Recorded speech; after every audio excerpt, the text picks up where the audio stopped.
네, 어떻습니까? 네, 아침밥 꼭 먹어야 됩니다. 이 가장 중요한 이유가 요새 모든 의학계의 화두가 사람의 하루 동안의 변화를 잘 감지해서 거기에 맞게 약을 써라 이런 얘기입니다. 네. 그래서 아침과 또 낮과 저녁이 다 사람 몸의 환경이 다릅니다.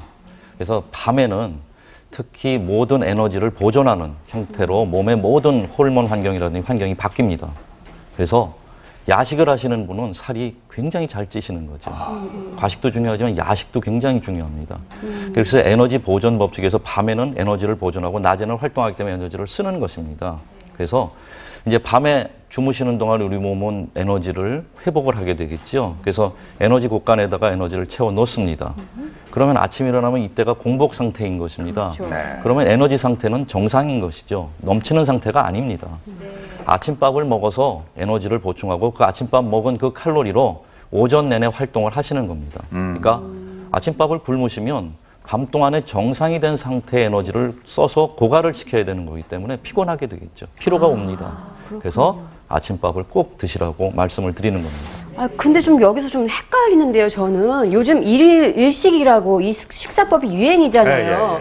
이렇게 지키려다 보면 아침을 거르게 되거든요. 그리고 이렇게 아침을 걸러야지 살이 많이 빠질 것 같고 그런데 뭐가 맞는 말인지 모르겠어요, 교수님. 어떤 게 맞나요? 사실 일일일식 또 요새 간헐적 단식 많이 네네. 유행을 네. 하잖아요. 그래서 이렇게 하면 다이어트도 되고 건강에 좋다는 얘기가 많이 나오는데요.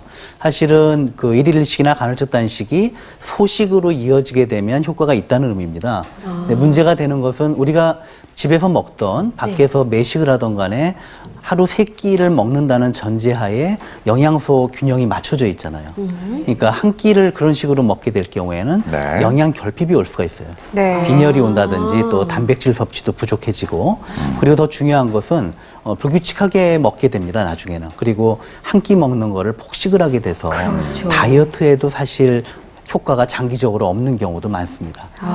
얻는 것보다 잃는 게 더 많을 수가 있겠네요. 그렇군요. 네. 네, 근데 뭐 좀 탈모나 피부 같은 데도 안 좋고 이러기도 하다던데요. 물론입니다. 왜냐하면 우리 몸에서 어떻게 보면 제일 생명 유지에 덜 필요한 게 이 머리카락이나 손발톱이 되잖아요. 그래서 영양 결핍이 오게 되면 탈모가 진행이 되고 손톱, 발톱이 약해지는 그리고 피부가 거칠어지는 그런 변화를 느낄 수가 있습니다. 네, 강 교수님 하나만 더 여쭤볼게요. 근데 아침밥 참 먹기 힘들잖아요. 입맛도 깔깔하고.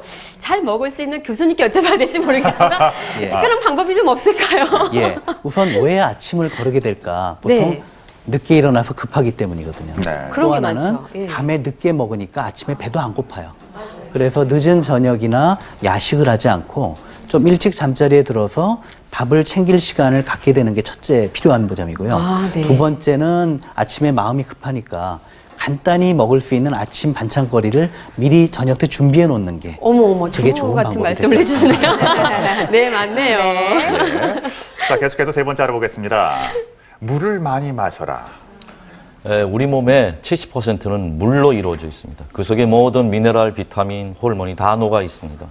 이런 것들의 균형이 깨진다면 당연히 피로가 몰려옵니다. 그래서 이 피 속에 있는 특히 미네랄 이런 것들의 균형을 잘 유지해야 되겠고요. 예를 들어서 골다공증이 오면서 칼슘이 떨어지는 거 피 속에는 아무리 검사해도 떨어지지 않습니다.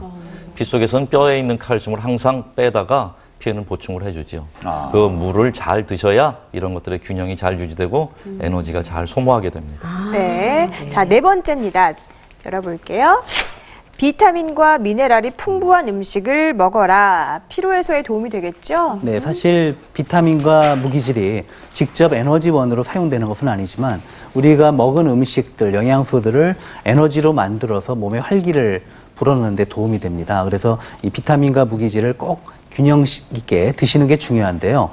뭐 영양제를 먹는 방법도 있겠지만 우리 밥에다가 여러 가지 생선, 또 고기, 그리고 채소, 야채 이런 것들을 같이 고루 먹는 그런 한상 식사에는 당연히 비타민과 무기질이 풍부하게 포함되니까 그런 식단을 권하겠습니다. 네. 자, 그러면 피로를 몰아내줄 식단을 한번 보겠습니다. 어떤 음식이 있을까요? 첫 번째는요. 자, 밥입니다, 밥. 네, 사실 예. 잡곡밥이죠. 예. 보시면 잡곡밥에는 비타민 B1이 풍부합니다. 그래서 피로를 해소하는 데 도움이 되는 영양소가 풍부하게 들어있고요. 네. 자, 두 번째. 자, 딸기랑 사과.